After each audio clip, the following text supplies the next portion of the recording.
106 run की बड़ी innings और एक फातिहाना इनिंग्स, और फिर आप फाते बन के बाहर निकले। आप आए और 20 ओवर पूरे खेले, आपने अपनी टीम को जीत दिलाई और उसके साथ छक्के के साथ आपने क्लोजिंग किया मैच का और आप बाहर चले गए। ये क्या कमाल की इनिंग्स थी। मैं बात कर रहा हूँ शहजादा फरहान की, और जो दुनिया में डिस्कस किए जा रहे हैं, पूरी दुनिया में, दुनियाई क्रिकेट के अंदर उनके ऊपर बात की जा रही है। क्या ये दुनियाई क्रिकेट के अजीम बल्लेबाज बनने जा रहे हैं? क्या ये असल में किंग हैं, असल में क्रिकेट के किंग बनने जा रहे हैं? क्या कमेंट करेंगे शहजादा फरहान की उस एक्सेप्शनल इनिंग्स के बारे में जो उन्होंने कल खेली है? सर मैं कहता हूँ आउटस्टैंडिंग है और माशाल्लाह जितनी तारीफ की जाए उतनी कम है। पाकिस्तान में बहुत अरसे बाद कोई ना डर बल्लेबाज आया है जो अपने खुल के खेलता है। मतलब कि उसको टेंशन नहीं होती कि अब इस तरह के जब आप माइंड सेट बंद हुआ होगा ना आपका माइंड कि मैं आउट ना हो जाऊं, मैं ये ना हो जाऊं, मैं वो ना हो जाऊं, आपके जहन में क्वेश्चन चल रहे होंगे तो फिर आप परफॉर्म नहीं कर सकेंगे। आप परफॉर्मेंस में आपकी सेक्रीफाइसेस आएंगी। जी। अब आप क्लियर हैं, अब आपको पता है कि आपके अंदर पोटेंशियल है, आपको पता है कि आप मेहनत करके आए हुए हैं, अब आपका फल लेने का टाइम है, तो आप उस तरीके से खेलेंगे। साहिबजादा फरहान में वो झलक नजर आई है, जो कॉन्फिडेंस नजर आया है कि जो एक उसके पीछे एक थपकी नजर आई है कि यार तू कर सकता है। अब जब इस तरह के प्लेयर आप पैदा करते हैं, जब इस तरह के प्लेयर्स आते हैं, जब उसको आप कहते हैं कि तुम्हारे अंदर जो है वो हमें पता है, अब तुमने ये करना है। अब इस तरह की साहिबजादा फरहान के अंदर झलक नजर आ रही है। और कोई ऐसे प्रॉपर बैट्समैन के थ्रू वो प्रॉपर वो छक्के मारता है, कोई रफ बैटिंग नहीं करते। तो ये एक बिल्कुल दुनिया क्रिकेट में, अब देखिए आप फरवरी के best man of the month भी हुए हैं, ठीक है, और ये भी पाकिस्तान के लिए बहुत खुशाइन बात है। फिर आईसीसी में थर्ड रैंक में आए। पाकिस्तान की क्रिकेट की हालत देखे, पाकिस्तान ओवरऑल 6 रैंक में आ रही है T20 के अंदर, और उसमें से पाकिस्तान का एक ही परफॉर्मर है जो साहिबजादा फरहान है। तो कहा ये था कि ये फवाद आलम का कल में फवाद आलम, यस, जी। वो कह रहे थे कि ये फ्यूचर के बाबर आजम है। अब बाबर आजम की जो बात है वो टेक्निकली है, वो वनडे और ये कवर ड्राइव्स वगैरह, लेकिन जो परफॉर्म जिस तरीके से रन्स में कर रहे हैं वो साहिबजादा फरहान आउटस्टैंडिंग है। इंशाल्लाह पाकिस्तान के फ्यूचर में बहुत बड़ा साजा साबित हो सकते हैं, लेकिन इनकी डायरेक्शन ठीक रहनी चाहिए, इनको फोकस ठीक रहना चाहिए, इनका फोकस खराब ना करें।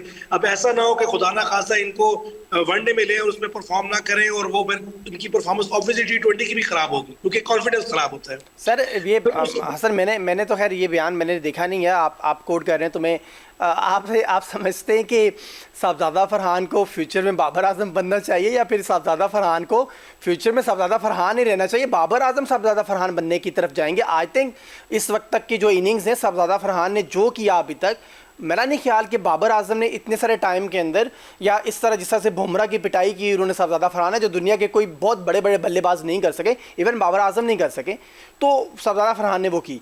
तो मेरा ख्याल है कि हमें साहबजादा फरहान को बाबर आजम को कह देना कि वो बाबर आजम बनेंगे, आई थिंक साहबजादा फरहान खुद ही बाबर आजम से बहुत बड़ा नाम है। हाँ बिल्कुल, आप जो बात कर रहे हैं ना वो टेक्निकली उस तरह ठीक है कि इनका आप इसमें कंपैरिजन इस वजह से नहीं है कि इनका क्राइटेरिया अलग है, खेलने का स्टाइल अलग है। बाबर आजम की अलग कैटेगरी है, इसकी साहिबजादा फरहान की अलग कैटेगरी है। हम कैटेगरी को बीच में मिक्स नहीं कर सकते। जी। साहिबजादा फरहान और तरीके से खेलते हैं, बिल्कुल ऑपोजिट हैं, और बाबर आजम टाइम लेते हैं अपना सेट होने में पिच पे।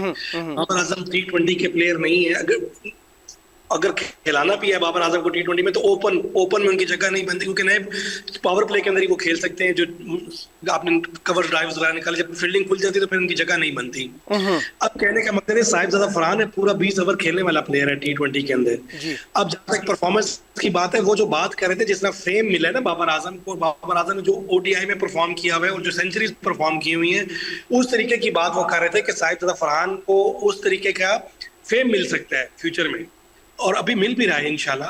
और आगे आने वाले वक्त में ये भी, जिस तरह बाबर आजम को पाकिस्तान में किंग कहा जाता है, तो फ्यूचर में इंशाल्लाह जिस तरह की इनकी परफॉर्मेंस है, तो ये किंग बनने की तरफ जा रहे हैं पाकिस्तान के। इस कॉन्टेक्स्ट में उन्होंने बात की। तो बात ये है कि आपका जो अगर हम कैटेगरी की बात करें तो कैटेगरी तो मैच ही नहीं होती ना, इन दोनों का बैटिंग स्टाइल ही अलग है। जी। साहिबजादा फरहान ओपन मेंटालिटी के साथ है, पहली बॉल अगर उनको गंदी मिलेगी पहली बॉल पे छक्का मारेंगे। जी। बाबर आजम पहली बॉल पे छक्का नहीं मारेंगे, बाबर आजम पहली बॉल को डिफेंस करेंगे या अपने आप को सेट करेंगे। ये मेंटालिटी का डिफरेंस है, ये मॉडर्न कैटेगरी डे का difference। Cricket, yes yes, you are right, you are absolutely right. Modern day cricket देखनी है, खेलनी है, तो वो हमें साहबजादा फरहान से ही सीखनी होगी, ना कि बाबर आजम से। बिल्कुल सही है। आप देखिए, आप दुनियाई क्रिकेट में देखें ना, पहले आके बैट्समैन सेट होते थे, अब मेंटालिटी चेंज हो चुकी है। हम्म। अभिषेक शर्मा वगैरह और ये ईशान किशन वगैरह, या जो भी किसी भी किसी का आप उठा लें, किसी भी कंट्री के ओपनर्स उठा लें या कोई भी बैट्समैन उठा लें, तो वो पहली बॉल से मारना शुरू करेंगे। वो ग्राउंड पे पवेलियन से सेट होकर आते होते हैं, अपनी आई साइड सेट करके आए होते हैं, अपनी बैटिंग को चला कर आए होते हैं। उनको उनको वो क्लियर है कि पहला बॉल गंदा, तो पहला बॉल मारना है, डिफेंस नहीं करना है। जब आप, वही मैं कह रहा हूँ कि जब आप, वे तभी हो सकता है जब कॉन्फिडेंस बूस्टर आपको मिला हो, आपका कोच ने आप पे कॉन्फिडेंस किया हो, कैप्टन ने आप पे कॉन्फिडेंस किया हो, ये लोग आपके साथ हो और आपको कहें कि अगर आप बॉल मिलता है तो तुम मारो, तुम अपनी नेचुरल गेम करो, हमें इससे इतराज नहीं है। ठीक है, अगर वो मारते हुए आउट भी हो तो आपके पीछे बैक हो। अगर एक मैच में गंदे आउट होते, मारते हुए आउट हो गए तो आपके पीछे बैक हो, आपके कैप्टन की, आपके कोच की, आपके मैनेजमेंट की, पूरी कौम की। ठीक है यार, इसको हमने रेडी टू किल ऑप्शन दी हुई है। तो वो ये बात है कि इस तरीके, इस मेंटालिटी के साथ आपको जाना पड़ेगा और बैट्समैन पवेलियन से तैयार होकर आए कि जो बॉल मिल रहा है गंदा, पहला बॉल उसी को मारो।